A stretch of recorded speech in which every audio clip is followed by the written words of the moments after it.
दर्शक नमस्कार. खुली चर्चा या कार्यक्रमामध्ये आपणा सर्वांचं स्वागत. स्थानिक स्वराज्य संस्थांच्या निवडणुका ज्या आहेत त्याला एक साधारण वर्षभराचा एक अवधी बाकी राहिलेला आहे आणि अशा वेळेला दोन निर्णय महत्त्वपूर्ण आपल्या समोर येत आहेत आणि ज्या संदर्भात खुली चर्चा या कार्यक्रमाच्या माध्यमातून आपण चर्चा करतो आहोत. एक निर्णय की प्रभाग पद्धती जी आमची आहे तर ती आता 4 सदस्यांच्या ऐवजी 20 सदस्यीय प्रभाग पद्धती असावी अशा पद्धतीचं हे सगळं नियोजन आता होत आहे. कारण एकाच वेळेला आपण बघतो की पुणे, पिंपरी चिंचवड, सोलापूर महानगरपालिका, मुंबई महानगरपालिका अशा या सगळ्या ज्या महानगरपालिका आहेत त्यांच्या निवडणुका वर्षभराच्या अवधीवरती आहेत आणि त्या दृष्टीने आता राजकीय पक्षांची पावलं पडत आहेत आणि कुठेतरी चालून एक राज्यामधलं जे सरकार आहे त्याकडनं प्रयत्न असा होता की या ज्या महानगरपालिका 10 महत्त्वाच्या महानगरपालिका त्यापैकी 7 ज्या भाजपाकडे आहेत तर इथं कुठेतरी चालून महाविकास आघाडीची एक ताकद त्यामध्ये दिसून यावी अशा पद्धतीचं काही एक नियोजन आपल्याला होताना दिसतंय. आणि मग या पार्श्वभूमीवरती द्विसदस्यीय प्रभाग पद्धत जी आहे ती खरंच महत्त्वपूर्ण अशी आहे का? आणि याचबरोबर जो आणखीन एक आपल्याकडे निर्णय आला तो म्हणजे ओबीसी आरक्षण रद्दबाबतचा. सुप्रीम कोर्टानं तो निवाडा दिला. तर याचे एक परिणाम आता ह्या सगळ्या गोष्टींवरती कशा पद्धतीने होणार आहेत आणि खरंच ज्याला आपण म्हणतो की ओबीसी आरक्षण रद्द झालेलं आहे का या संदर्भातल्या आपण चर्चा करणार आहोत. याकरता आपण भाजपचे नेते आणि माजी नगरसेवक जगदीश पाटील सरांना निमंत्रित केलंय. पाटील साहेब, आपलं या खुली चर्चा या कार्यक्रमामध्ये स्वागत. आणि आपण सुरुवातीलाच म्हटलं की 2 निर्णय महत्त्वाचे आले आहेत. एक म्हणजे 2 सदस्यांची एक प्रभाग पद्धत आणि दुसरा आहे ओबीसी आरक्षण रद्द, राजकीय आरक्षण त्याला आपण म्हणतो. मुळामध्ये प्रश्न असाच अगदी सुरुवातीला विचारायचे की जी काही पावलं उचलली जात आहेत सरकारकडनं की प्रभाग पद्धती आणि त्यातही 2 सदस्यांची असावी, भाजपाचं जी काही ताकद आहे, भाजपाची जी सत्ता ज्या महानगरपालिकांमध्ये आहे तर कुठेतरी त्याचा पाडाव करण्यासाठी किंवा ही संस्थानं खालसा करण्यासाठी हे कुठेतरी पावलंही पडत आहेत का? ही वस्तुस्थिती आहे. जसं की आपण पाहतो दर 5 वर्षाला प्रत्येक महानगरपालिकांच्या निवडणुकीमध्ये नियम स्वतःच्या मताप्रमाणे तयार करायचे आणि ती स्थानिक स्वराज्य संस्थांवर लादायची. ही पद्धत गेल्या अनेक वर्षापासून या ठिकाणी सुरू आहे. पहिल्यांदा झालं सिंगल वार्ड पद्धती होती, नंतर झालं 2 वार्डाचे आले, मग नंतर त्रिसदस्यीय पद्धत त्या ठिकाणी आली. आता गेल्या वेळेला 4 सदस्यांच्या पद्धती त्या ठिकाणी आल्या. पण हे होत असताना जसं आपण स्थानिक स्वराज्य संस्थांच्या निर्णय होतात, त्या ठिकाणी निवडणुका होतात, त्या ठिकाणी निवडून आल्यानंतर तिथल्या नागरिकांच्या समस्या, त्यांचा विकास, त्या शहराचा विकास या सर्व बाबींकडं त्या लोकांकडून चांगली बाधक भूमिका घेऊन विकास घडला पाहिजे ही भूमिका त्या शासनाची असते, राज्य शासनाची असते. पण आपण जसं आता म्हणालात की गेल्या वेळेला 4 सदस्यांच्या प्रभाग पद्धत त्या ठिकाणी होता आणि त्याला एकदमच हरताळपासून असं काय घडलं की बाबा तुम्ही सिंगल वार्ड किंवा एक लेडीज आणि एक जेंट्सचं वार्ड या ठिकाणी करू पाहताय. याचाच अर्थ असा आहे की महाराष्ट्रामध्ये ज्या ज्या महत्त्वाच्या महानगरपालिका आहेत त्या महानगरपालिका सध्या भाजपच्या ताब्यात आहेत आणि त्याला कुठंतरी हरताळ फासून आपली कशीबशी सत्ता त्या ठिकाणी येईल का, मग आपण त्रिकुटे आता एकत्र आहोत, शिवसेना असेल, राष्ट्रवादी असेल, काँग्रेस ही तिन्ही एकत्र येऊन या ठिकाणी महाआघाडीचं विकास सरकार त्या ठिकाणी महाराष्ट्रामध्ये चालवत आहे. मग त्यांना आता स्वप्न पडत आहेत की या महानगरपालिकांच्या निवडणुकीमध्ये आपण असं काही करून या महापालिका आपल्या ताब्यात घेता येईल का, ही मात्र वस्तुस्थिती त्या ठिकाणी आहे. सर, 4 सदस्यांचा प्रभाग आणि त्यामध्ये आपण पाहत होतो की एक मोदींची लाट आणि किंवा आपण म्हणू की कमळ हे निवडणूक चिन्ह या अशा सगळ्या जोरावरती कुठेतरी चालू या महापालिकांमध्ये भाजपनं बसताना बसवलं.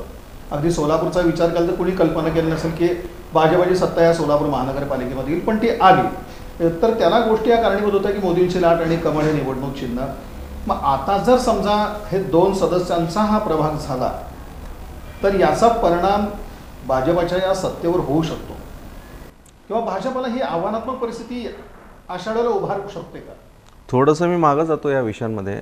आपण जो मुद्दा या ठिकाणी उपस्थित केलात की भाजपची सत्ता या ठिकाणी मोदी पंतप्रधान होते आणि याच्यामुळे आली, याच्याहीपेक्षा थोडंसं आपण जर मागं पाहिलं, आता ही परिस्थिती नाही. हो, आपण थोडंसं मागं जाऊया. मागं जर गेलो तर स्वातंत्र्यापासून ते आत्तापर्यंत महानगरपालिकेमध्ये काँग्रेस पक्षाचं सरकार त्या ठिकाणी होतं.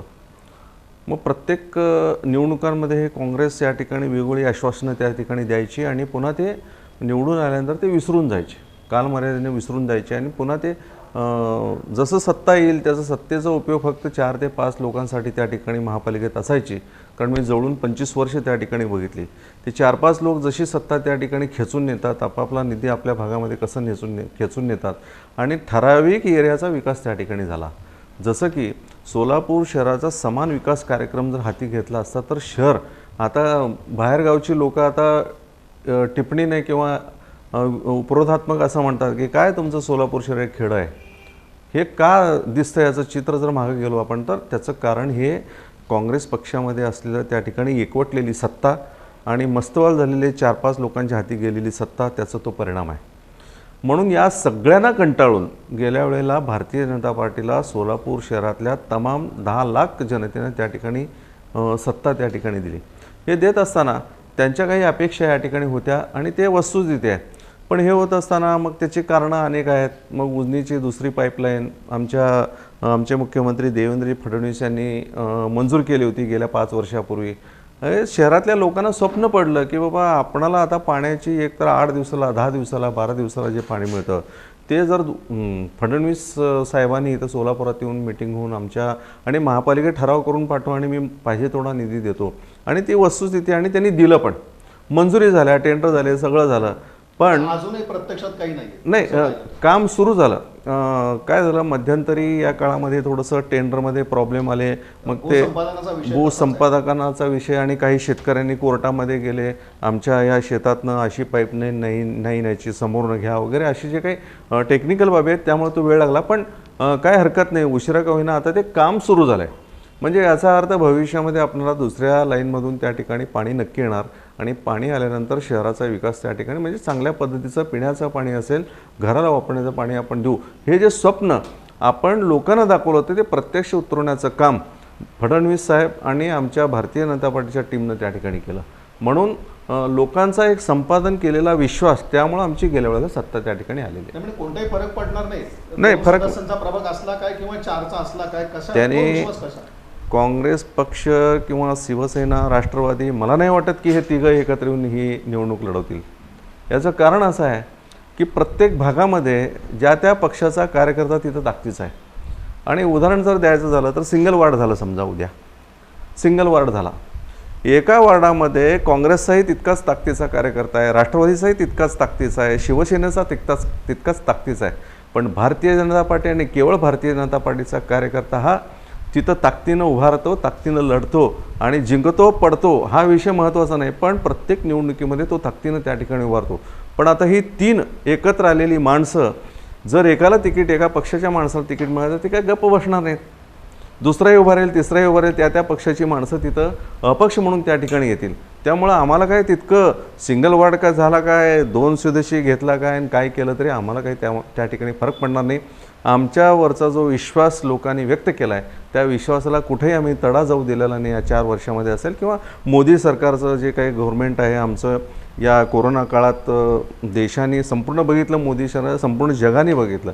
त्यामुळं आमचा जो काही विश्वास जनतेचा आमच्यावर आहे त्याला कुठेही तडा जाणार नाही आणि आमची सत्ता या ठिकाणी अबाधित राहील. आणि मी तर म्हणतो याच्यापेक्षा 5-25 जागा जास्त निवडून येतील अशी मला अपेक्षा होती. प्रभाग पद्धतीमध्ये 2 सदस्यांचा प्रभाग झाला तरी भाजपला कोणताही फरक पडणार नाही. आणि नक्कीच म्हणजे आता जी भाजपची पालिकेत सत्ता आहे तर त्यापेक्षा जास्त सदस्य पुन्हा निवडून आमचे येतील असा विश्वास जगदीश पाटील यांनी व्यक्त केला. डंका मात्र भाजपचाच वाढणार अशा प्रकारचा त्यांनी विश्वास व्यक्त केला होता. अर्थात ही भाजपची सत्ता पुन्हा पालिकेत कशी येऊ शकते या विषयावरती आपण पुन्हा येतोच.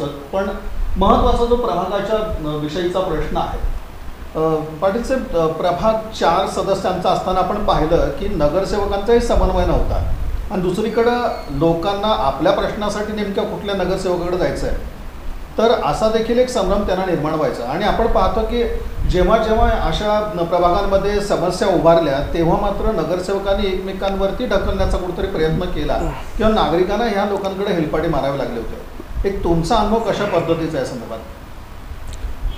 नाही, वस्तुस्थिती आहे काही भागांमध्ये, काही प्रभागांमध्ये आपण जे म्हणता तशी परिस्थिती निर्माण झाली आहे. काही आपण वर्तमानपत्रातून सुद्धा वाचल्या. महापालिकेच्या कामकाजामध्ये काही अधिकाऱ्यांबरोबर खाजगी चर्चा करत असताना त्यांनीसुद्धा ह्या गोष्टी आमच्यासमोर निदर्शनास आणल्या. वस्तुस्थिती आहे.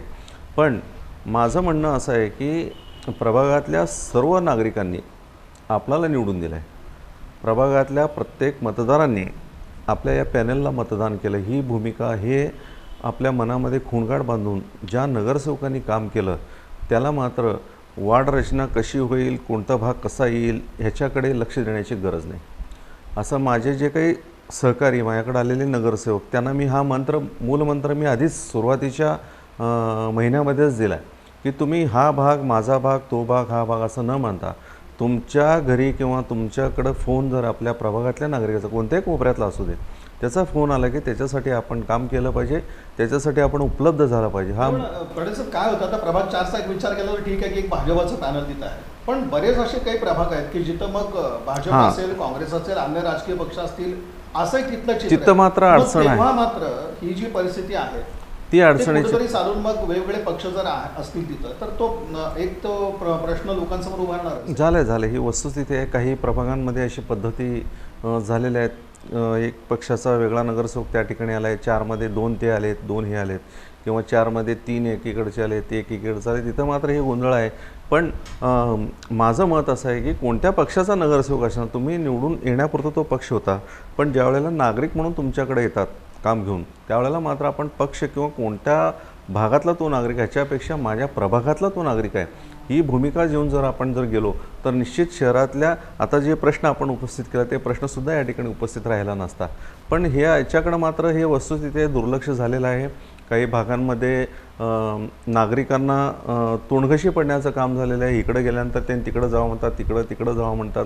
हे जबाबदारी झटकण्याचं काम आहे, पण हे झटकू नये अशी माझी सर्वांना या ठिकाणी आर्त प्रार्थना. मग तो कोणत्या पक्षाचा कार्यकर्ता आहे, कोणत्या पक्षाचा नगरसेवक हे याच्याशी देणं घेणं नाही, पण त्यांनी आपल्या भागातला नागरिक आहे, आपल्या प्रभागातला नागरिक आहे, ही जबाबदारी मात्र नैतिकतेनं माझी आहे ही जाणीव ठेवून जर आपण काम केलो तर निश्चित शहरातल्या शेवटच्या नागरिकाला चांगली सेवा सुविधा मिळण्यासाठी महानगरपालिका त्या ठिकाणी तत्पर आहे ही भावना त्याच्या मनामध्ये रुजली जाते. पण आपण म्हणता ते वस्तुस्थिती आहे. 4च्या प्रभागातसुद्धा हे अनुभव आलेले आहेत, 3च्या प्रभागातसुद्धा हे अनुभव आलेले आहेत, आम्ही जवळून पाहिलेलं आहे. आणि 2 सदस्यीय पद्धतीमध्ये सुद्धा ह्या अडचणी आलेल्या आहेत. मग एक पक्षाचा नगरसेवक याचा आला आहे, त्या पक्षाचा एक आला, मग तो काम मी करतो, हे काम मी करतो, त्याचं क्रेडिट मी घेतो, याच्यासाठी मात्र या ठिकाणी झालेलं आहे वस्तुस्थिती आहे. पण माझं या ठिकाणी सांगणं आहे की असं भूमिका न घेता सर्वांनी मिळून काम करणं हे जनतेच्या विकासासाठी आणि आपल्या प्रभागाच्या विकासासाठी त्या ठिकाणी चांगलं असतं आणि सर्वांनी एक दिलानं काम करणं महत्त्वाचं आहे. पण शेवटी अशामध्ये एक येतं की लोकप्रतिनिधी नगरसेवकांचं एक उत्तरदायित्व आणि ती बांधिलकी असते की तुम्ही शेवटी नगरसेवक आहात आणि प्रभागाच्या बाहेर जाऊनही तुम्ही त्या नगरसेवकाशी संवाद साधून कुठेतरी त्या नागरिकांचे प्रश्न सोडवण्याची पावलं उचललं. पाडवी साहेब, भाजपाची भूमिका होती म्हणजे 4 सदस्यांचा प्रभाग झाला, पण एक वैयक्तिकरित्या तुमचं एक मत कशा पद्धतीचं आहे की जर वॉर्डाचा विकास हवा असेल आणि नागरिकांचे प्रश्न सोडवायचे असतील तर कशा पद्धतीचे प्रभाग पद्धतीच्या जर वॉर्ड पद्धत असेल तर ते अधिक सोयीचं होऊ शकतं काय की वैयक्तिक तुमचं मत कशा पद्धतीचं? वॉर्ड पद्धती जरी त्या ठिकाणी झाल्या तरी शेवटी कसं आहे, मग जबाबदारी एकाला धरता येतो. सिंगल वॉर्ड जर असेल, माझ्या भागाचा नगरसेवक आहे, मग काम दाखवणे तर श्राद्ध कर, बाप दाखवणे श्राद्ध कर, ही भूमिका मात्र त्या ठिकाणी घेता येते. ही मात्र वस्तू कारण सिंगल वॉर्डातसुद्धा आम्ही काम केलं आहे, 2च्या वॉर्डात केलं आहे, 3च्या मध्ये केलं आहे, 4मध्ये. मग सिंगल वॉर्ड असेल तर नक्की आपणाला सांगतो जबाबदारी झटकता येत नाही. आता जसं म्हणालात की तो माझ्याकडे येत नाही, तो एरिया माझ्याकडे येत नाही, ते मात्र जबाबदारी त्याच्यावर असते. सिंगल वॉर्ड नागरिकांच्या हिताच्या दृष्टीने चांगला आहे. पण आता राज्य शासन प्रत्येक वेळेला प्रत्येक सरकार आल्यानंतर आपापली मतं त्या ठिकाणी मांडून कसं आपले लोक जास्त निवडून येतील, आपली सत्ता कशी येतील त्याच्यासाठी त्या ठिकाणी प्रयत्न असतो. मग ते राजकीय त्या ठिकाणी त्याला लवलेश, त्याला स्पर्श होतो. राजकीय स्पर्श झाल्यानंतर ज्याची सत्ता ज्याच्या हातामध्ये काठी उसकी भैस असा प्रकार त्या ठिकाणी पाहायला मिळतो आणि प्रत्येक वेळेला आम्हाला पाहायला मिळतं. पण जसं तुम्ही महानगरपालिकेला, स्थानिक स्वराज्य संस्था, नगरपालिकांमध्ये आरक्षणांचं किंवा सिंगल वॉर्ड, डबल वॉर्ड हे तुम्ही निर्णय करता, मग तुमच्या आमदारकीला का नाही हो, तुम्ही ते का लागू करून घेत नाही? महाराष्ट्र राज्याच्या विधानसभेला सुद्धा तुम्ही लागू करून घ्या, का करून घेत नाही तुम्ही? तिथं आरक्षणं का नाहीत? SC का नाही, ST का नाही, OBC का नाही, महिला का नाही? महिला आरक्षण आहे का तिथं? मग एकीकडं तुम्ही दुसरीकडं अपेक्षा करत असताना पहिला आपल्याला लावून घ्या ना. तुम्ही तिथं लावून घ्यायचं नाही, पण राज्य शासन मात्र स्थानिक स्वराज्य संस्थांना 2 सदस्यीय पद्धती 3, 4, 1 सिंगल, म्हणजे पहिल्यांदा तुम्ही स्वतःला लावून घ्या, मग दुसऱ्यांना सांगा ना.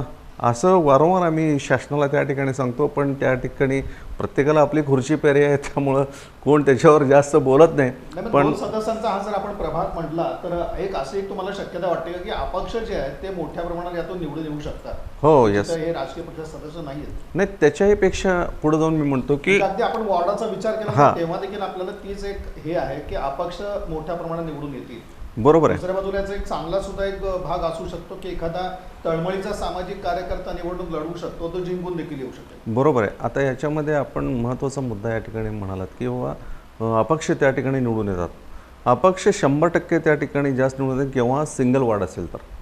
सिंगल वॉर्डमध्ये कसं होतं की प्रत्येक पक्षाचा कार्यकर्ता त्या ठिकाणी उभारतो, 2, 4, 5, 10 लोक त्या ठिकाणी अपक्ष म्हणून उभारतात. पक्षाचे 2-3 लोक असतात, म्हणजे वोट डिवायडेशनमध्ये मग तो ज्याला 700, 800, 1000 मतंसुद्धा पडतात तो सिंगल वॉर्डामध्ये निवडून येतो. मग तिथंसुद्धा गुंडशाही झुंडशाहीची जी ताकद असते ती ताकद मात्र तिथं कामाला येते. मग काही गुंड लोक त्या ठिकाणी निवडून येण्याची शक्यता आहे सिंगल वॉर्डामध्ये. मग ते होऊ नये.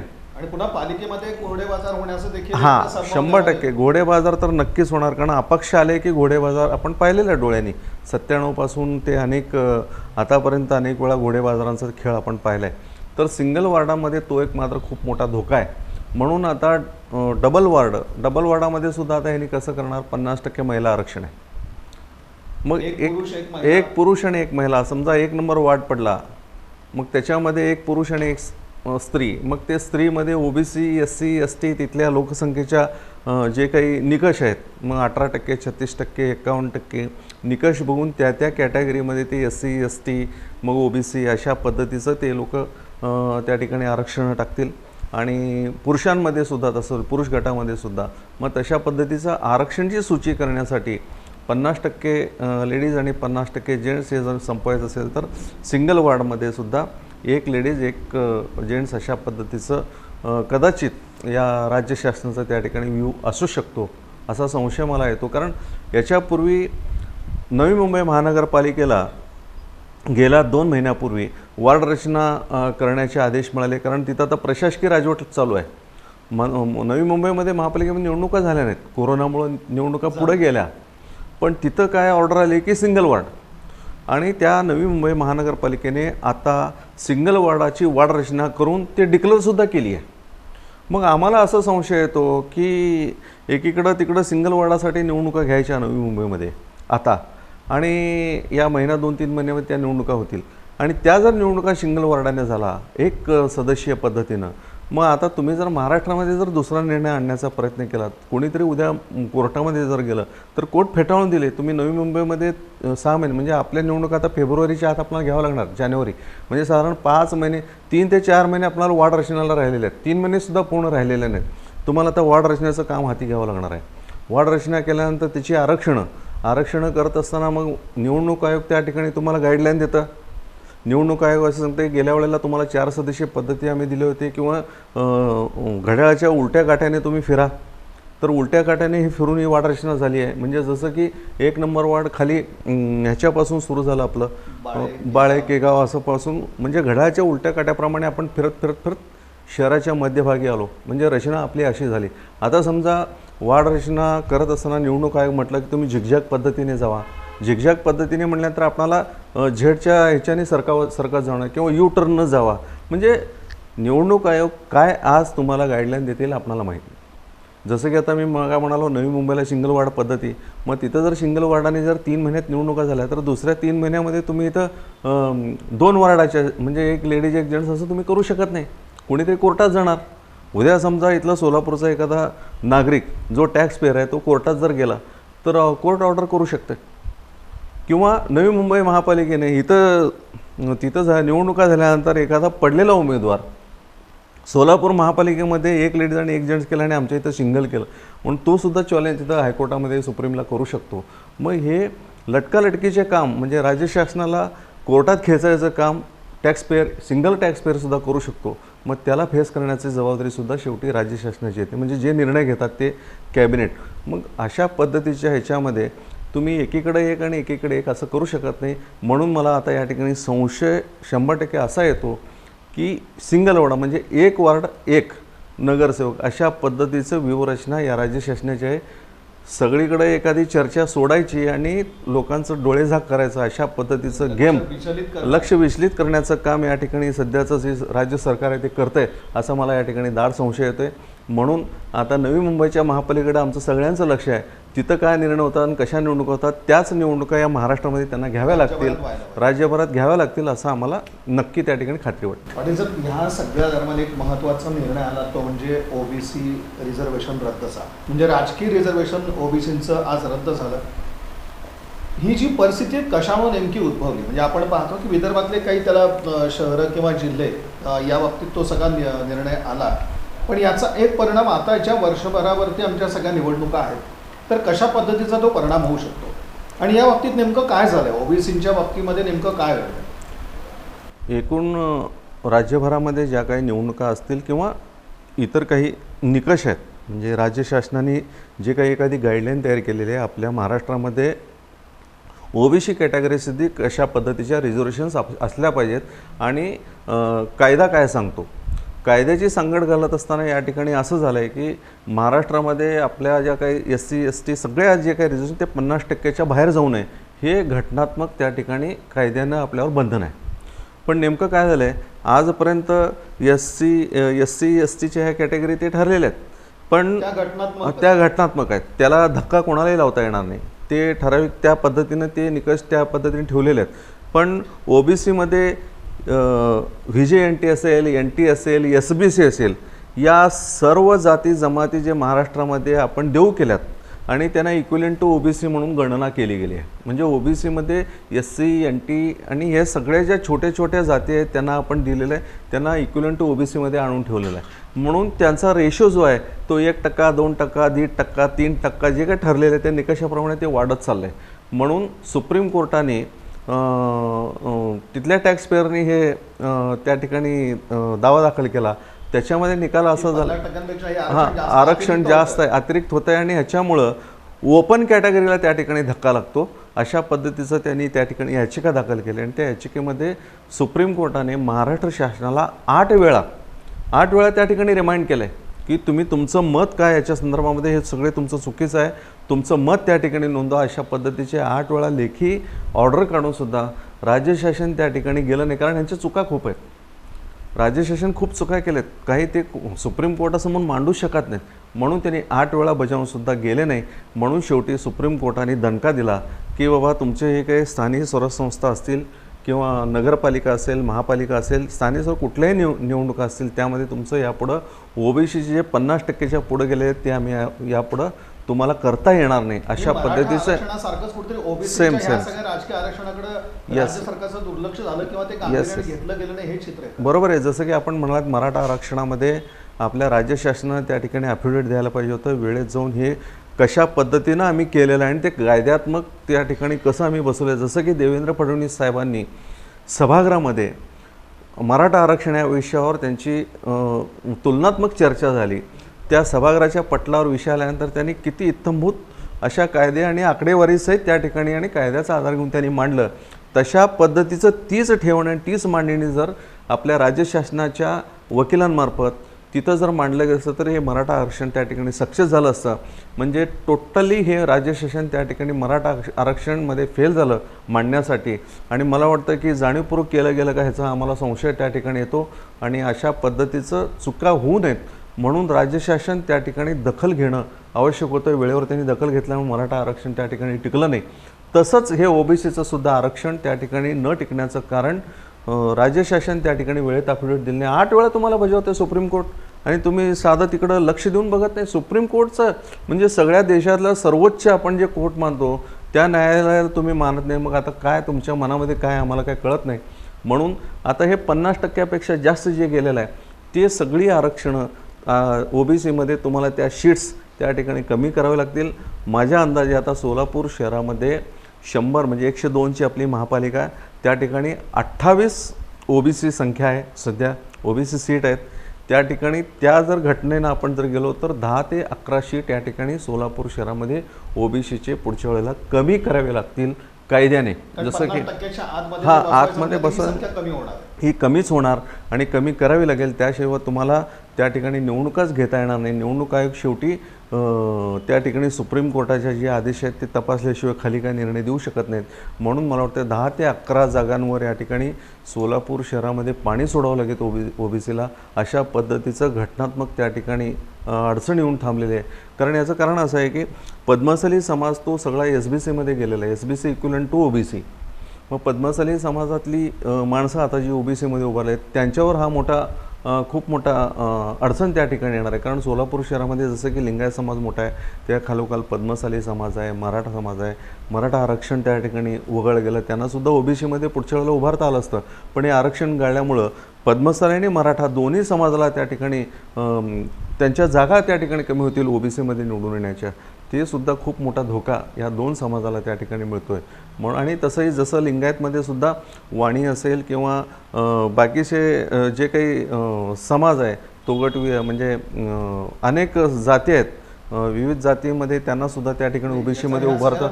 त्या सगळ्या म्हणजे जे काही जरी मोठ्या संख्येने या सोलापूर शहरात असलेले लिंगायत असेल, मराठा असेल, पद्मशाली असेल, या सर्वांनाच या ओबीसीचा आरक्षणाचा जो काही सुप्रीम कोर्टाने निकाल त्याचा फटका त्या ठिकाणी 100% बसणार आहे. सर, या ओबीसी आरक्षण, राजकीय आरक्षण रद्दीच्या बाबतीत फारशा प्रतिक्रिया काही आपल्या समोर आल्या नाहीत.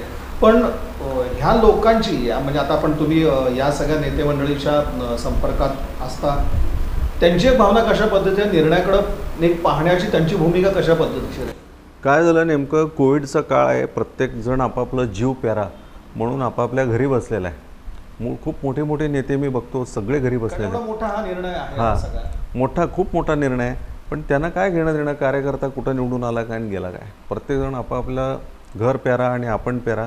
आता अनेक मी बघतो ना, शेकडो आमदार आज कुठंच दिसत नाहीत. गेल्या वर्षभरापासून बघतो आहे मी, कधीतरी टी व्हीवर येतात, तेवढं निघून जातात. पण ॲक्च्युअल जे कोरोना काळामध्ये मतदारांना संपर्क साधून त्यांना मदतीचा हात किंवा मानसिकता वाढवण्याची शक्ती देण्याचं काम जे करायला पाहिजे होतं या लोकांनी केलं नाही. आणि फक्त आपलं कातडी बचाव धोरण त्या ठिकाणी केलेलं आहे.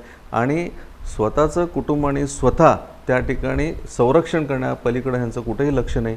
आणि हे इतकं मोठा निर्णय त्या ठिकाणी सुप्रीम कोर्टाने दिला आहे, तर त्याच्या बाबतीमध्ये निश्चितपणे कोण बोलले असेल महाराष्ट्रामध्ये, एकतर देवेंद्र फडणवीस बोलले आणि चंद्रकांत दादा पाटील प्रदेशाध्यक्ष, हे दोघंच सारखं वारंवार त्या विषयावर बोलतात. पण बाकीचे आता मी बघतोय की काँग्रेसमधला कोणी मोठा नेता बोलला आहे, राष्ट्रवादीचा कोणी मोठा नेता बोलला आहे, शरद पवार साहेब आणखी या विषयावर काहीच बोलले नाहीत. ते कदाचित ते आजारी आहेत. ठीक आहे. राजकीय लोकांना ओबीसीचं राजकीय आरक्षण नको आहे. हां, शक्यता मला डाऊट वाटते. कारण फक्त 2च नेते महाराष्ट्रामध्ये बोलत आहेत. आम्ही बघतो ह्या विषयावर सारखं बोलत आहेत आणि स्पष्टपणे सांगतायत की महाराष्ट्र शासनाचा जो काही आपला मुख्य वकील आहे त्यांनी तिथं जाऊन मांडायला पाहिजे होतं, तो मांडला नाही म्हणून हे विषय टिकला नाही. जसं मराठा आरक्षणमध्ये गोची करण्यात आली जाणीवपूर्वक, तशा पद्धतीची गोची या ठिकाणी करण्यात आली का, हाही एक संशयाचा विषय त्या ठिकाणी आहे. आता इतके मोठे ओबीसीचे नेते छगन भुजबळ साहेब सत्तेमध्ये आहेत, राष्ट्रवादीचे खूप मोठे नेते आहेत, मंत्री आहेत, ते सुद्धा या विषयावर आजपर्यंत एखादं साधं स्टेटमेंट त्यांचं आलं नाही. आम्हाला खूप म्हणजे वाईट वाटतं. आमचे राष्ट्रीय नेते कैलासवासी गोपीनाथजी मुंडे जर असले असते आज ओबीसीचे नेते, तर त्यांनी ह्याच्यावर आतापर्यंत संपूर्ण महाराष्ट्र हे करून टाकवलं असतं. म्हणजे यांना महाराष्ट्रामध्ये ओबीसी आरक्षण पाहिजे का नाही याचा मला या ठिकाणी संशय आहे. पाटील साहेब, सुरुवातीला तुम्ही चर्चा करताना म्हटलं की वॉर्ड पद्धत कशी जरी असली तरी भाजपा पुन्हा सत्तेमध्ये येईल आणि आहे त्या सदस्य संख्येपेक्षा आमचे 5-15 आणखीन जास्त निवडून येतील असा विश्वास व्यक्त केला. आता तो कशाच्या जोरावरती तुम्ही विश्वास व्यक्त करताय? कारण एक आपण पाहतोय, म्हणजे आता अगदी आपण नुकतं जर उदाहरण बघितलं तर आमदार विजयकुमार देशमुखांनी आत्ता स्मार्ट सिटीच्या विरोधामध्ये कुठंतरी त्या अधिकाऱ्यांशी या संदर्भामध्ये चर्चा केली, त्यांना जाब विचारणा केली. प्रत्यक्षामध्ये ज्या स्मार्ट सिटीबद्दल एक लोकांना मोठी आशा आणि अपेक्षा होती, ती एवढी मोठी योजना खरं तर म्हणजे पंतप्रधानांची महत्त्वाकांक्षी योजना सोलापूरमध्ये फेल होते. सोलापूर असं म्हणण्यापेक्षा ती बहुतेक ठिकाणी अशाच पद्धतीचं वातावरण आहे. हे सगळं होत असताना हे सगळे भाजपचे नेते मंडळी असतील, लोकप्रतिनिधी असतील, यांनी ते सगळं निवांतपणे पाहिलं आणि नेमका आत्ता आवाज उठवला चालला आहे. तर लोकांचा विश्वास कशा पद्धतीने बसणार आणि असं वाटतं का की भाजपाची महानगरपालिकेमध्ये सत्ता आली, 5 वर्षाचा कार्यकाळ पूर्ण होतोय, लोकांच्या अपेक्षा यातून पूर्ण झाल्या का? यामध्ये 2-3 विषय आहेत. आपण जो विषय या ठिकाणी सांगितला आहे की स्मार्ट सिटी माननीय पंतप्रधान नरेंद्र मोदी यांची ती संकल्पना, देशाची जे काही सर्वे झाला 20मध्ये आपण सोलापूरकर त्या ठिकाणी आलो, त्याचं सगळं श्रेय मी त्यावेळेचे तत्कालीन आयुक्त कळम पाटील साहेब यांना देतो. कारण त्यांनी दिवसरात्र मेहनत करून आपलं सोलापूर स्मार्ट सिटीमध्ये कसं जाईल याच्यासाठी त्यांनी प्रयत्न केला आणि काही हरकत नाही, थोडंसं उशिरा झाला पण चांगला निर्णय त्या ठिकाणी आला. आणि एक आनंद सोलापूर शहरवासियांना झाला की बाबा स्मार्ट सिटीमध्ये आपण गेलो, शेकडो कोटी सोलापूरला त्या ठिकाणी मिळत आहेत. आपला डेव्हलपमेंट आहे, सोलापूर शहराचा चेहरा मोहरा बदलतो. याचं कारण असं आहे की गेल्या अनेक वर्षापासून काँग्रेसची सत्ता 30, 35, 40 वर्षामध्ये या ठिकाणी आपण उपभोगली, पाहिली, डोळ्याने पाहिली, अनुभवली. पण इतका प्रचंड पैसा कोणत्याही काळामध्ये या सोलापूर शहरामध्ये आला नाही. गेल्या 5 वर्षामध्ये हा विषय सभागृहामध्ये त्या ठिकाणी आला, स्मार्ट सिटीचा विषय त्या ठिकाणी आला आणि काँग्रेस पक्षाच्या नेत्यांनी त्या ठिकाणी या स्मार्ट सिटीच्या विषयाची खिल्ली उडवली, अक्षरशः चेष्टेचा विषय केला आणि सभागृहामध्ये तशा पद्धती भाषणं त्या ठिकाणी झाली. हे मोदी साहेबांना काय हे काय होतं आहे का, जात आहे का, अशा पद्धती अजून प्रोसिडिंग माझ्याकडे आहेत, घरीसुद्धा आहेत, महापालिकेत आहेत, काढून पाहिल्यानंतर आपल्याला लक्षात येईल की त्यावेळेला या स्मार्ट सिटीची खिल्ली त्यांनी उडवली. आणि आजपर्यंत माझ्या पाहण्यामध्ये 25 ते 30 कोटीच्या वर रक्कम महाराष्ट्र शासनाकडून किंवा केंद्र सरकारकडून काँग्रेस पक्षानं गेल्या 40 वर्षात कधी आणलं नाही. पण आम्हाला हा विषय जेव्हा सभागृहात आला, मी होतो, अनेक चांगले दिग्गज नेते आमच्याबरोबर त्यावेळेला काम करत होते, सगळ्यांनी या विषयावर चर्चा केली. मला वाटतं बेरिया साहेब फक्त या विषयावर पॉझिटिव्ह त्या ठिकाणी बोलत होते. याचं कारण असं आहे की त्यांनी त्या विषयाचं गांभीर्यानं अभ्यास केला होता. बाकीच्या लोकांनी त्याचा अभ्यास न करता उगं खिल्ली उडवण्याचं काम त्या ठिकाणी केलं. पण सोलापूर शहर कसा असला पाहिजे आणि आपल्या स्मार्ट सिटीमध्ये काय काय कल्पना त्या ठिकाणी आहेत, ते जेव्हा मी बारीक वाचलं, सभागृहामध्ये स्टडी केलं, आलेल्या विषयाचं अवलोकन केलं, त्यामध्ये असं होतं की जुना जो गावठाण आहे, शहर गावठाण, जी छोटी गल्ल्या आहेत, छोट्या गल्ल्यांमध्ये छोटी रस्ते आहेत आणि तिथं पाण्याची लाईन त्याच ठिकाणी आहे, ड्रेनेज त्या ठिकाणी आहे आणि त्या ठिकाणी पाणी आणि ड्रेनेज कंडमनेशन होऊन घाण पाणी प्रत्येक घराला त्या ठिकाणी मिळतं, ही वस्तुस्थिती होती आणि आहे. आणि ते गावठाण भाग सगळं त्यामध्ये स्मार्ट सिटीमध्ये घालण्याचा प्रयत्न आम्ही त्या ठिकाणी केला. आणि माझं तर साधारण त्यावेळेला 2.25 तास सभागृहामध्ये या स्मार्ट सिटीवर भाषण झालं आणि त्यामध्ये मी स्मार्ट सिटी ह्या जुन्या गावठाण भागामध्ये किती महत्त्वाचं आहे आणि का आहे हे त्या ठिकाणी पटवून सांगितलं. मग माझा पूर्व मंगळापेठ असेल, पश्चिम मंगळापेठ असेल, कसबा माझा भाग होता त्यावेळेला, दत्त चौक सगळा हा परिसर माझा होता आणि त्याचबरोबर शुक्रवारपेठ, माणिक चौक ही जुनी गावठाण म्हणजे 10 फुटाची बोळ असलेली ही गावठाण हा जो विकास आहे तो साध्य झाला का? तुम्ही 2 तास भाषण केलं हे मान्य, हो, पण जो काही जी तुम्हाला अपेक्षा होती, जी स्मार्ट सिटीकडनं सोलापूरकडनं अपेक्षा होती, ते सगळं काय साध्य झालंय असं म्हणता येतं का? हो, मी तर ठामपणे या ठिकाणी म्हणेन, मला ज्या पद्धतीने कळतं आणि माझा जो भाग मी त्या ठिकाणी स्मार्ट सिटीमध्ये घालून घेतला आहे, पूर्व मंगळापेठ असेल, पश्चिम असेल आणि टिळक चौक, बाळीवीस हा सगळा जो परिसर आहे, बसवेश्वर पुतळा हा सगळा जो परिसर आहे, या भागामध्ये स्मार्ट सिटीमध्ये मी गेल्या 1.25 वर्षामध्ये, मग कोरोनाच्या काळातसुद्धा बंद पिरियडमध्ये सुद्धा मी दिवसरात्र स्वतः उभारून काम करून घेतलं आहे आणि मी आज खरोखर सांगतो स्मार्ट सिटीमध्ये मी समाधानी आहे. याचं कारण असं आहे, याचं कारण असं आहे की जसं की स्मार्ट सिटीमध्ये हजारो करोड रुपये त्या ठिकाणी सोलापूर शहराला मिळतात.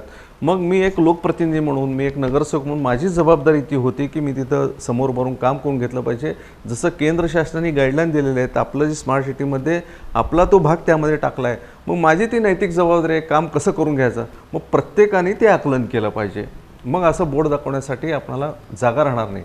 मग प्रत्येकाने, म्हणजे पावसाळा आलाय, आमच्याकडे स्मार्ट सिटी सगळी कामं अर्धवट आहेत, नागरिकांना सगळा त्रास सहन करावा लागतो. नाही, बरोबर आहे. आता कुठंतरी चालून मग ते आमदार त्याचं जाब विचारतात. ही तर परिस्थिती गेल्या 5 वर्षापासूनची अशीच आहे.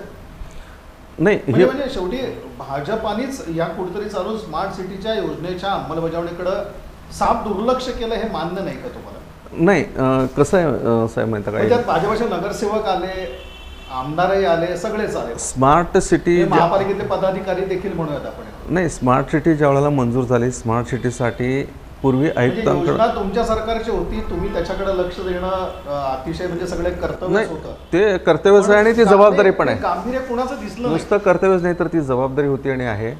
माझं म्हणणं असं आहे की पूर्वी कमिशनरांकडं हे स्मार्ट सिटीचं सगळं चार्ज ते होते, ते सेक्रेटरी होते त्या कमिटीचे. पण नंतर हे राज्य शासन आल्यानंतर, म्हणजे हे राज्य शासन आल्यानंतर 1.5 वर्षापूर्वी ते कमिशनरांकडं काढून त्या ठिकाणी सीओ म्हणून सीओ नेमला गेला. सीओ नेमले आणि ते डेंगळे पाटील त्या ठिकाणी स्मार्ट सिटीला इन्चार्ज म्हणून आले. मग त्यांना जो स्टाफ द्यायला पाहिजे होता ते महानगरपालिकेकडून मिळाला नाही. मग आता आमचे आयुक्त साहेब त्यांच्याकडून तो 4 म्हणून ते नाराज झाले. डेंगळे पाटील म्हणून त्यांनी महानगरपालिकेकडून जे काही इंजिनियर ते स्टाफ त्यांना द्यायला पाहिजे होतं हे यांनी दिलं नाही म्हणून ते नाराज झाले. म्हणजे या 2 मोठ्या अधिकाऱ्यांच्या ह्याच्यामध्ये, आणि ते कलेक्टर तर आमचा बाबा काय तो कधी काय करतो आणि काय आम्हाला काय माहीत नाही, आणि कसं काय कोरोना काळात कुठं होतं आणि काय आम्हाला माहीत नाही. म्हणजे हे 3 अधिकारी त्या ठिकाणी ज्या जोमानं एक दिल्यानं एक मताने येऊन तिथं काम करायला पाहिजे होतं ते झालं नाही. म्हणून या स्मार्ट सिटीचं या ठिकाणी वाटोळं झालं, नियोजन त्या ठिकाणी ढिसाळ झालं. लोकांनी कुठे इंटरेस्ट घेतला असेल तर तो टेंडरमध्ये घेतलेला दिसतो. आणि ती सुद्धा उदाहरणं आपल्याला दिसत आहेत की खरं तर आपण जी समोर येते बाब ती अशीच आहे की भाजपच्या मंडळींनी टेंडर घेण्यामध्येच आनंद मानला ह्या सगळ्या गोष्टीत. योजना पूर्ण होते न होते देणं घेणं नाही. नाही, हे तर टेंडर काय वरून निघालेलं टेंडर आहे. मला वाटतं एक गुजरातचं कंपनी त्या ठिकाणी आहे आणि एक मला वाटतं लक्ष्मी. सब कॉन्ट्रॅक्टर जेवढे आहेत आपण साधारणपणे पाहतो ते सगळी राजकीय मंडळी दिसतात आणि त्यात भाजपाची मंडळी देखील मोठ्या प्रमाणात आपल्याला दिसत आहेत स्मार्ट सिटीच्या या सगळ्या कामामध्ये. नाही, असू शकतील, पण माझं मत असं आहे की जे मेन कॉन्ट्रॅक्टर आहे ते गुजरातचं आहे आणि एक भारत इन्फ्रास्ट्रक्चर म्हणून काहीतरी असं 2-3 कंपन्या मोठ्या त्यामध्ये आहेत. मग आता त्यांनी सब कॉन्ट्रॅक्टर इथं कोणाला दिलं काय त्यामध्ये मला म्हणजे त्या खोलात मी जात नाही. असू शकतात तसं, पण माझं म्हणणं असं आहे की प्रत्येक नगरसेवकांनी ज्या त्या भागामध्ये ज्या स्मार्ट सिटीमध्ये गेलं आहे त्याची ती नैतिक जबाबदारी आहे की आपलं काम समोर उभारून क्वालिटीप्रमाणे होतं का नाही, त्या ठिकाणी वॉटर लाईन असेल, ड्रेनेज लाईन असेल, ते डेप्थप्रमाणे त्या ठिकाणी होतं का नाही आणि डिझाईनप्रमाणे त्या ठिकाणी काम होतं का नाही हे त्या ठिकाणी बघितलं पाहिजे. ती नैतिक जबाबदारी आहे. जसं मी माझ्या भागाचा आज ठामपणे सांगू शकतो, प्रत्येक कोपऱ्यामध्ये तुम्ही आज मला विचारा कोणती लाईन किती डायमीटरची गेली आणि वॉटर लाईन किती डायमीटरची आणि रोड कसा गेला, मी आता इथं बसून सुद्धा सांगू शकतो. तसं असं ठामपणा इतर लोक सगळे दाखवणार आहेत. नाही, दाखवलं पाहिजे. अजूनही वेळ गेलेली नाही, अजून पैसे आपल्याकडे आहेत, काम मंजूर आहे. हे करून घेणं आपली नैतिक जबाबदारी, प्रत्येकानं काम करून घेतलं पाहिजे. आणि जसं की मोदींचं स्वप्न आहे, हे आपल्या एकट्या तुकट्याचं काम नाही, संपूर्ण मान्य करत नाहीये की स्मार्ट सिटी योजना जी आहे ते सोलापूरमध्ये फेल गेली आहे, हे तुम्ही मान्यच करत नाही. आता आपण थोडंसं एक असं बघू की जो काही महाविकास आघाडीचा प्रयोग आमच्या महानगरपालिकेमध्ये होतोय, म्हणजे मध्यंतरी आमच्या विषय समित्यांचे सभापती निवडताना तो महाविकास आघाडीचा प्रयत्न महानगरपालिकेमध्ये केला गेला. ही जी महाविकास आघाडी जी आहे ती असं वाटतं का प्रत्यक्षामध्ये ही उतरेल, महानगरपालिका निवडणुकीत सुद्धा ती तशाच पद्धतीने उतरेल आणि भाजपसमोर एक आव्हान उभं राहील? मला नाही वाटत हे सगळे 3 पक्ष एकत्र येऊन ही निवडणूक लढवतील. याचं कारण असं आहे, फक्त एक उदाहरण या ठिकाणी देतो. महेश कोटे शिवसेनेचे नेते शरद पवारांच्या भेटीला मुंबईत गेले, त्यांचा त्या दिवशी राष्ट्रवादीमध्ये प्रवेश होता. प्रवेश निश्चित झाल्याबरोबर इकडं बर्डे साहेबांनी पत्रक काढलं सोलापुरामध्ये. शिवसेनेचे नेते सन्माननीय बर्डे साहेबांनी पत्रक काढलं की जर महेश कोटेनं जर राष्ट्रवादीचं तिकीट दिलं तर आम्ही काम करणार नाही. शिवसेनेचा एकही शिवसैनिक त्या ठिकाणी त्यांचं काम करणार नाही आमदारकीला. याचाच अर्थ ही मंडळी कधीच एकत्र येऊ शकत नाही. याचं कारण असं आहे, काँग्रेस असेल, राष्ट्रवादी असेल, शिवसेना असेल, आणि त्यात मग आता सपाटे साहेब आणि महेश कोटे यांची मैत्री तर आपण संपूर्ण शहराला माहिती आहे. आता महेश कोटे उभारल्यानंतर सपाटे साहेब काम करतील किंवा सपाटे साहेब उभारल्यानंतर महेश कोटे काम करतील मी वेगळं सांगण्याची गरज नाही. म्हणजे या पक्षांमध्ये, या तिन्ही पक्षांमध्ये कधीच एक वाक्यता राहणार नाही. आणि शहरातले सर्व नेते खूप मोठे नेते आहेत, म्हणजे त्या पक्षाचे ते नेते आहेत, मी मानतो सर्व पक्षाच्या त्या नेत्यांना, पण ते कधीच एकत्र येणार नाहीत आणि एकत्र निवडणुका या ठिकाणी होणार नाही. जरी त्यांनी वरून जरी आदेश आला की महाविकास आघाडी म्हणून हे महापालिका निवडणुका लढवा, पण साहेब मी तुम्हाला आज सांगतो, हे रेकॉर्डिंग हे कायम तिथं ठेवा. महापालिका निवडणूक झाल्यानंतर आपण पुन्हा एकदा शहराला दाखवा की या पक्षाचे नेते, या पक्षाचा कार्यकर्ता जिथं ज्या पक्षाला तिकीट मिळेल त्या दोन्ही पक्षाचे लोक त्या ठिकाणी अपक्ष फॉर्म भरतील आणि निवडणूक लढवतील. मी आज तुम्हाला गॅरंटी नाही टिकल. कुठल्याही परिस्थितीत महाविकास आघाडी ही शक्यच नाही. शक्य नाही. सोलापुरात शक्य नाही, बाकी ठिकाणी त्याचे होतील परिणाम, पण इथं सोलापुरात मात्र ते शक्य नाही. याचं कारण असं आहे साहेब, आम्ही 102 सीट्स आम्ही स्वतःच्या स्वबळावर त्या ठिकाणी लढवल्या, गेल्या वेळी लढवलेल्या आहेत, याच्या पुढेही लढू. कारण भारतीय जनता पार्टीचा कार्यकर्ता कमळ चिन्ह घेऊनच त्या ठिकाणी प्रत्येक घरात गेला आजपर्यंत.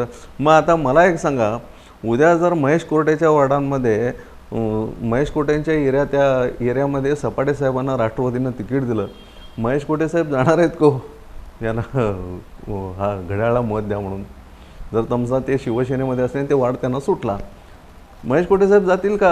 हो यांना घड्याळाला मत द्या, जाऊ शकणार नाही. ती अडचण ती आहे. आता वरचं जर चित्र बघितलं, कधी शिवसेना राष्ट्रवादी आणि काँग्रेसवर जाईल असं वाटलं नव्हतं, पण ते झालं. म्हणजे राजकारणात या गोष्टी घडू देखील शकतात. नाही ते का गोष्ट नाकारतोय नाही, तिथं कसं आहे साहेब, ते का घडलं?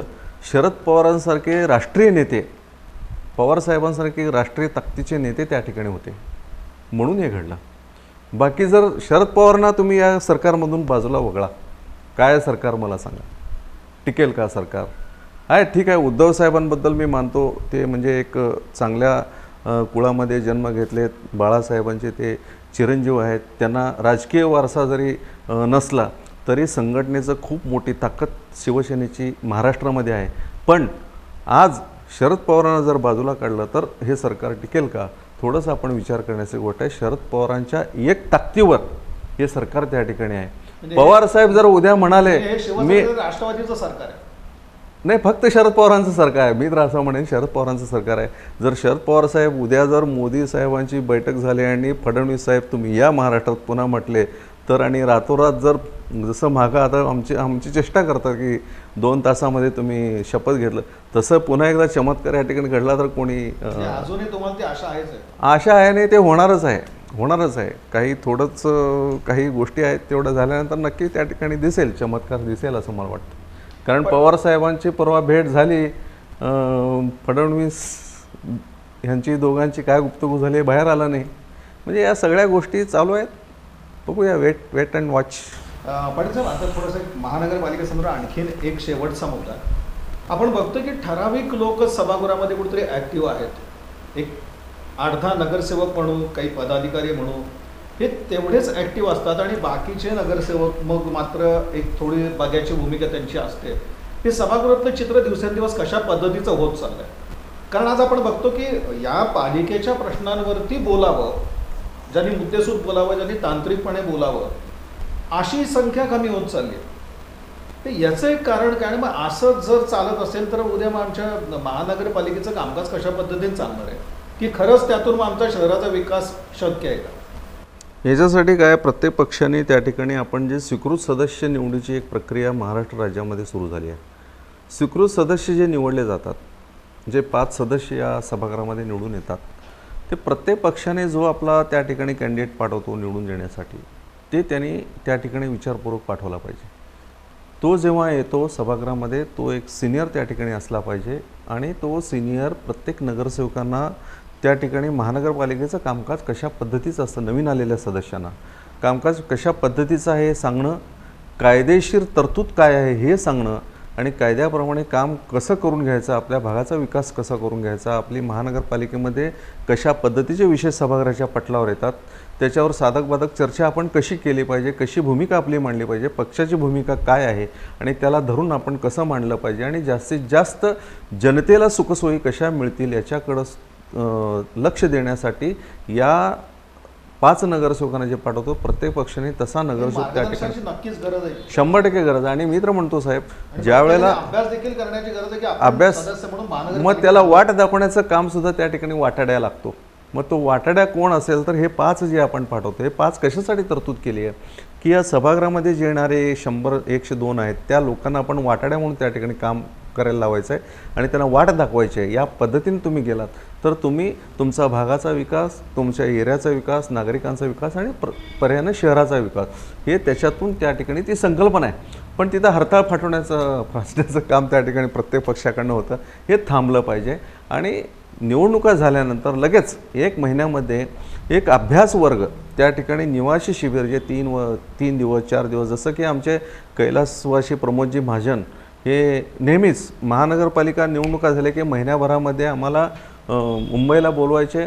माळगी प्रबोधिनी म्हणून आमचं तिथं क्लासेस म्हणजे खूप मोठं सभागृह आहे, राहण्याची व्यवस्था सगळं म्हणजे निवासी शिबिर 3 ते 4 दिवस तिथं असायचं. मग तिथं चांगले महानगरपालिकेच्या क्षेत्रामध्ये नामवंत लोक ज्यांनी काम केलं महाराष्ट्रामध्ये, मग सचिव लेवलचे लोक, नगरविकास खात्याचे लोक, रिटायर झालेले लोक, त्यांना त्या ठिकाणी आणून आम्हाला मार्गदर्शन करायला लावायचे. मला आठवतं आहे साहेब 1997ला मी निवडून आलो, 98ला प्रमोद महाजन साहेबांनी त्या ठिकाणी ते अरेंजमेंट केलं होतं. 4 दिवसाचं शिबिर होतं आणि विशेष म्हणजे प्रमोद महाजन साहेब आमच्याबरोबर असं खुर्चीवर बसून सगळं आमच्याबरोबर ते अभ्यासवर्ग अटेंड करायचे पूर्ण वेळ. म्हणजे प्रमोद महाजन साहेब आमच्याबरोबर बसलेत आणि मग प्रत्येक नगरसेवक तिथं अलर्ट राहायचा.